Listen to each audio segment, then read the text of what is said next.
lucky ones because we're Emirati. And for the ones living here, you're also just as lucky because this country is a home to every man, woman, and child that comes and lives here. Everyone, it's a land of opportunity. It's safe. If you have a good idea, you have a chance. I mean, you have Pakistanis behind the camera. You have Lebanese behind the media. Different nationalities, they follow their heart. They follow their business. So everyone has a chance to be what they want. So it's an honor to be in a country which allows you to be whatever you want to be. You want to be a doctor, you want to be a nurse, you want to be an artist, you want to be a stay-at-home mother. Good for you.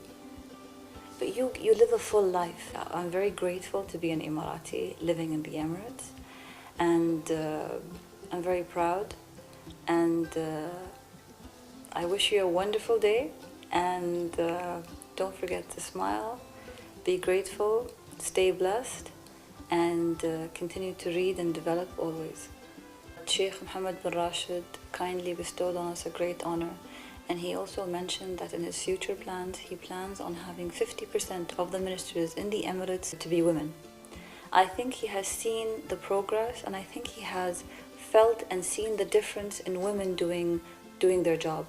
When, as Margaret Thatcher once said, if you want something discussed, you give it to the men. If you want something done, you give it to the women. Women need to get the job done, and they do. And behind every successful man is a woman because she pushes him through. But we are in a 50-50 environment. Man cannot live without the women, and women cannot live without the man. So what we're doing right now, we're not just turning into crazy feminists, we're turning into an educated, cultured woman trying to make progress in her own country. We take the men's hand and we move forward together because we are one country. When you educate a woman, you educate a whole family, because the woman will come back, she will talk about it to her sisters, to her brothers, to her mother and father, to her grandmother and her grandfather, and to her children.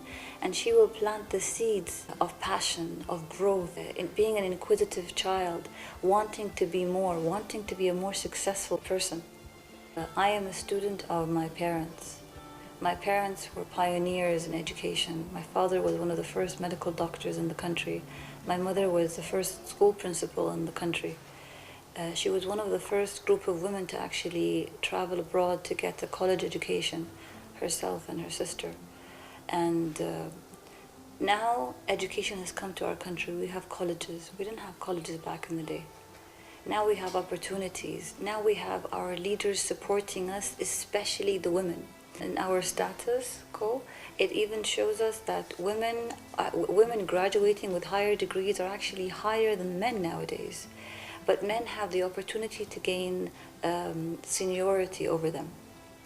We don't know why, but it is how it is. But still, you still see women becoming ministers.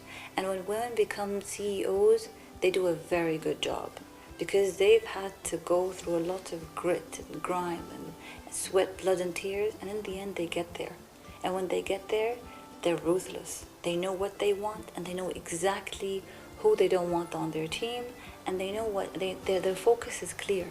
They know where to go, they know what to do, they know how to strategize and plan it. You should always continue to educate yourself, always continue to read. Warren Buffett always reads.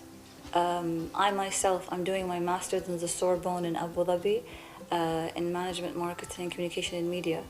You should always read, always develop, always read in fields that interest you and that are new to you, because you can't be left in the dark in one topic and completely knowledgeable on another. You have to know a little bit of everything. And you must continue to research and develop, because if you stop reading, if you stop developing, stop learning, you're left behind. And it's this game of business is for the fittest, survival of the fittest. If you fail to keep up, you're left behind. We need to know more about the digital technology. We need to know a little bit more about computer science, computer technology, computer development, and I think we need more computer courses, even if they're short courses, because this will introduce us to courses in the future developments that we should have a right to have a hand in, to have some kind of key role in establishing and creating for our own taste and like and culture.